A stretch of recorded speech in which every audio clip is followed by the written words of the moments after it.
E aí, Paulo, o que que você me diz desse pessoal que aprendeu a rezar?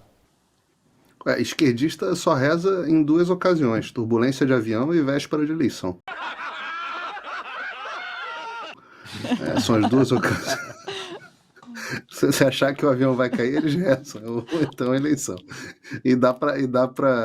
Dá até para fazer uma analogia com o avião caindo para muito candidato de esquerda, conforme a economia vai despiorando e conforme os números do presidente vão subindo, inclusive até, imaginem vocês, no Datafolha. Para estar subindo no Datafolha tem que valer, tem que estar subindo muito, né? Eu entrevistei aqui nos Estados Unidos uma vez o padre Frank Pavone, que é o diretor nacional dos padres da Associação dos Padres pela Vida. Ele é o diretor da Associação Nacional dos Padres pela Vida. E eu perguntei a ele, porque o Joe Biden também se diz católico, e ele diz, olha, é impossível hoje alguém ser de esquerda e ser católico. As pautas são muito diversas.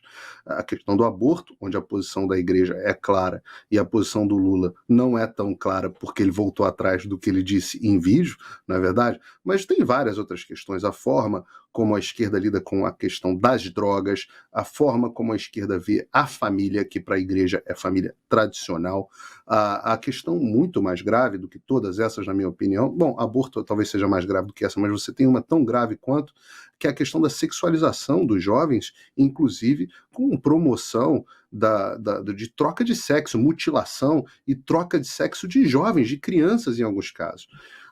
O próprio marxismo, ele é, pela definição do próprio Karl Marx, que chama religião de ódio, de ópio do povo, eles são absolutamente incompatíveis. O Karl Marx dizia que a religião era a pior camada da superestrutura que precisava ser destruída para que a revolução pudesse acontecer. E muitas pessoas já têm identificado isso. Eu não sei se vocês sabem, eu acho que cheguei a falar aqui no programa, que a Nancy Pelosi, que é uma esquerdista que é presidente da Casa dos Representantes, uma espécie de Câmara dos Deputados, ela é speaker da Casa dos Representantes, é uma espécie de presidente da Câmara dos Deputados americana, ela está impedida de receber comunhão, de participar de receber a comunhão e comungar em São Francisco, onde ela é proibida pelo arcebispo Salvatore Cordileone, que é o arcebispo de São Francisco, dizendo, inclusive, que hoje, como ela está em situação de pecado, ela não pode receber a comunhão. E eu, sinceramente, acho que essa deveria ser a posição da igreja no Brasil. Se alguém está. A igreja costuma ser bastante rígida, na verdade, sobre quem pode ou não receber a comunhão.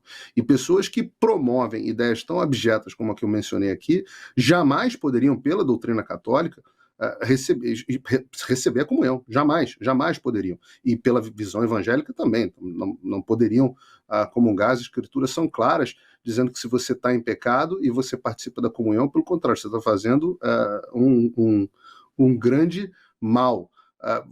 Eu só chamo atenção ainda nesse ponto sobre o fato de que nos Estados Unidos os republicanos já contam com algo como 80% dos votos protestantes. 80% dos votos dos cristãos protestantes e evangélicos dentro dos Estados Unidos.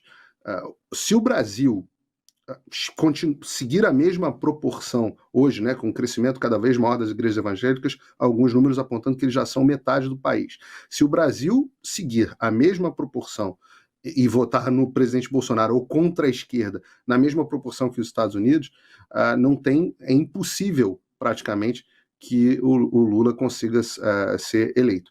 E para isso, por isso esse pavor da esquerda agora nesse momento dizer que estão misturando religião. Mas se você é um pastor de uma igreja e você neste momento não está conversando com os seus fiéis a respeito do que representaria a vitória do PT, o que representaria a esquerda no poder, se você não está fazendo isso como pastor, eu acho que você está deixando as suas ovelhas desprotegidas por um lobo muito mau que está à espreita.